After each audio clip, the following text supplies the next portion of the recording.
ഹാങ്ങിങ് ബ്രിഡ്ജൊക്കെ കയറി ഇറങ്ങി ഊട്ടിയിൽ ഞാൻ ക്ഷീണിച്ചൊരു പരിവായിട്ടോ. പിന്നെ ഒരു ഹോട്ടലിൽ കയറിയിട്ട് പെട്ടെന്ന് തന്നെ ഒരു ഊണ് അങ്ങോട്ട് ഓർഡർ ചെയ്തിട്ടുണ്ടായിരുന്നു. പക്ഷേ വായിൽ വെക്കാൻ കൊള്ളില്ല, ഒരു സ്വാദും ഉണ്ടായിരുന്നില്ല. എനിക്കറിയില്ല ഞാൻ എന്തിനാ ഇങ്ങനെ കഴിച്ചുകൊണ്ടിരുന്നതെന്ന്.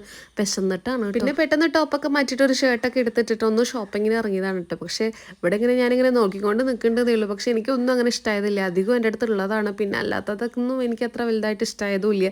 പിന്നെയും വിശപ്പ് മാറാത്തതുകൊണ്ട് ഞങ്ങൾ ഉച്ചയ്ക്ക് ശേഷം ഞങ്ങൾ എന്ത് ചെയ്തു, കോൺ വാങ്ങാൻ വേണ്ടിയിട്ട് നമ്മൾ വേറൊരു സ്ഥലത്തേക്ക് പോകാൻ നിൽക്കുമായിരുന്നു. അപ്പോൾ വിശക്കുമല്ലോ, അപ്പോൾ അതാണല്ലോ നമുക്ക് മെയിനായിട്ട് ഉണ്ടാവുക.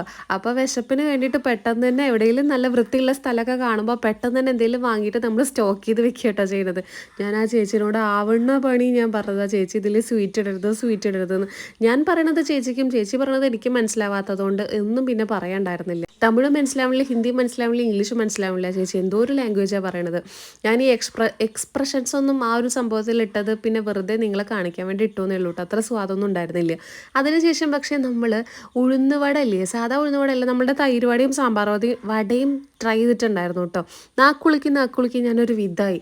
അത് നല്ല സ്വാദുണ്ടായിരുന്നു. പിന്നെ അവിടുന്ന് നമുക്ക് ബസ്സൊന്നും കിട്ടിയിട്ടുണ്ടായിരുന്നില്ല. നമ്മൾ കാർ അപ്പുറത്താണ് പാർക്ക് ചെയ്തിട്ടുണ്ടായിരുന്നത്. അവിടുന്ന് നമ്മൾ ഇങ്ങനത്തെ ഒരു ബാംഗ്ലൂർ പോണ ബസ്സാണ്, KSRTC ആണ്. ഇതിലാണ് കേട്ടോ നമ്മൾ പോയിട്ടുണ്ടായിരുന്നത്. ഇതിൽ കയറിയപ്പോൾ ഞാനൊരു ഹോസ്പിറ്റലിൽ കയറിയ ഒരു ഫീലൊക്കെ എനിക്ക് തോന്നിയിട്ടുണ്ടായിരുന്നു.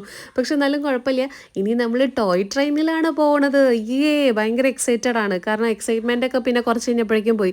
ടോയ് ട്രെയിനിൻ്റെ ഫ്രണ്ട് വശം കണ്ടപ്പോഴേക്കും എൻ്റെ എല്ലാ എക്സൈറ്റ്മെൻറ്റും പോയിട്ടോ. ഊട്ടിയിൽ എത്തിയപ്പോഴേക്കും എൻ്റെ മുടി ഒരു കോലം പരുവായിട്ടോ. അവിടുത്തെ വെള്ളമാണെങ്കിലും അവിടുത്തെ ക്ലൈമറ്റൊന്നും എനിക്ക് പിടിക്കണില്ലായിരുന്നു.